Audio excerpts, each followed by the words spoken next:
Meanwhile, the new president of El Salvador just won with an 85% vote. 85%.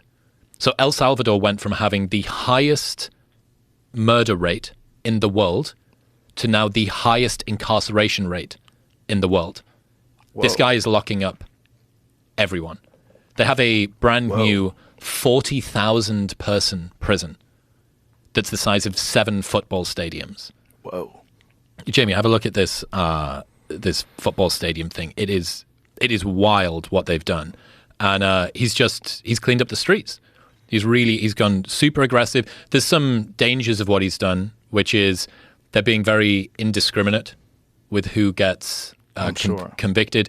12-year-olds can be, I haven't heard if they are, but 12-year-olds can be treated like adults and thrown into the prison as well. You know, if they break down the door and come in this room and you're a bad guy and me and Jamie are not bad guys, we're probably going to prison as well. So there's probably a good bit of collateral damage that's come with this. But this dude is like, it's insane. It's insane what he's been able to do. And yeah, 85% was the vote. Yeah, here we go. Wow. Inside El Salvador's mega prison. Turn the volume on, Jamie. You'll find some of El Salvador's most dangerous gang members packed into massive cells, towers of bunk beds, and what looks like bird cages. It's a source of pride for President Nayib Bukele that almost 2 years ago declared a war on crime. A detention center the size of 7 football stadiums with capacity to hold 40,000 prisoners, the largest of its kind in Latin America.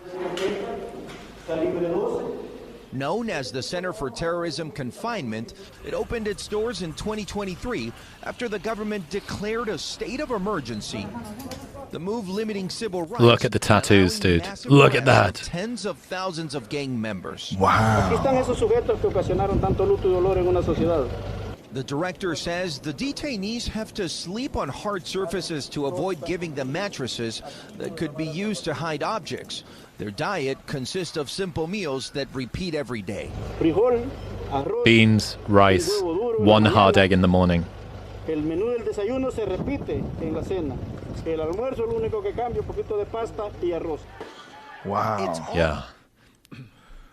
This guy just put the hammer down. That was, you know, when Duncan Trussell, when we were in LA, when the George Floyd riots hit, one of the first things he says, dude, we're going to have a right-wing authoritarian president now. That's going to be the next person. Like the next, like when this all collapses, the only response to that is people go hard right. They go hard right. Oh my God. That's nuts. That's nuts. I think it's MS-13 is one of the big gangs. I can't remember what the other one's called. It's just if you wanted to oh my God, stop this at its tracks, you're not going to cure those guys. There's like 2 bathrooms in each stall or each cell also. And how many people in each cell? People, two stalls. Oh my God. Oh my God. If you got to go, you got to go. But I guess yeah, if you want to really clean it up, it's not going to be pretty. No. If you want to really clean up a very dangerous gang-infested place, it's not going to be pretty. You saw Batman. That's what he did, right? Yeah. Recodes like 500 people. Yeah. The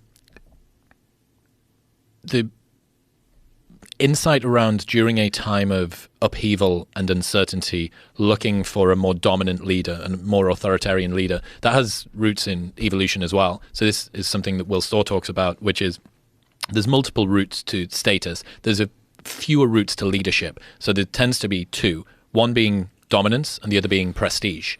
So dominance is the more authoritarian. You will do this because there are negative outcomes if you don't do this, and it's more overbearing. Prestige is earning reputation through being positive sum.